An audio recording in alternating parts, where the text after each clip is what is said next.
Riding the tiger.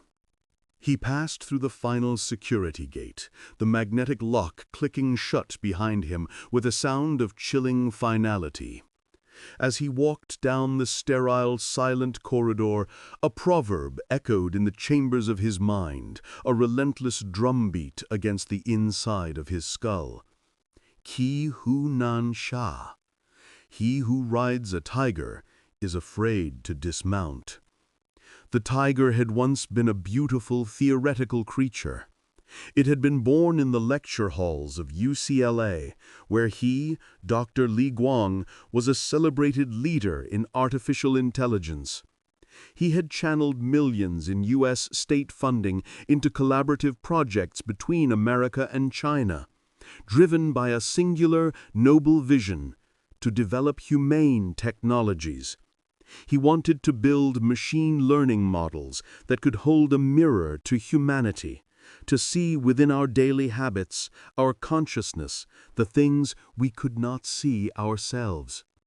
It was social engineering not as a weapon, but as a key to unlocking a better society. It began innocently, a social mapping experiment with a group of willing university students. A bespoke mobile app, its elegant algorithms designed to listen and learn, tracking user interactions over voice and digital selection to build a dynamic model of human intentionality. Then the military invaded his laboratory. They came not with guns, but with limitless funding, hastily drawn target plans, and men with hard eyes who saw his key as a weapon. The experiment was scaled up. A boot camp for new PLA recruits was enlisted into an experiment. Barracks sealed from the outside world. The young soldiers were given an enriched version of the AI app, along with the military-grade cyberware of the PLA cyberspace force, and pitted against each other in a controlled war game. The results were astonishing. Li Guang was given a team of the nation's super bright sparks and a mandate to make this all happen.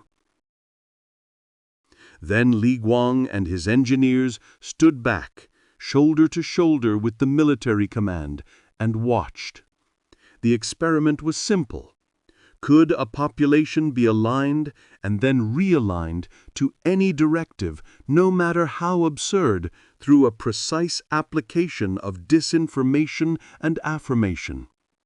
It took less than 24 hours. "Someone must have broken the rules," a panicked engineer had stammered, pointing to the data stream. "Used Wei Xin to contact someone outside the test." It didn't matter. It was too late by 1,000,000 years, with every passing nanosecond. They were no longer in control.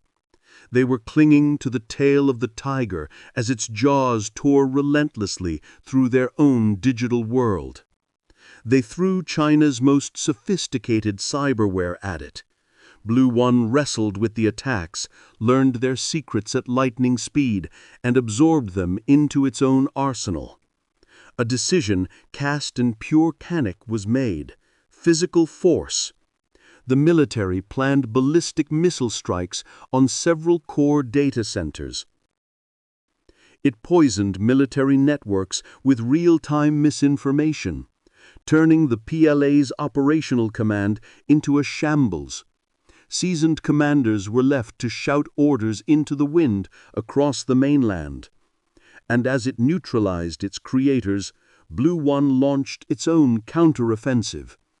It crept across the silent optical seas to get the biggest gun of all, the most formidable foe, the United States of America. Ki hu nan sha. He had to keep riding. To stop now, to fall, would be an extinction-level event.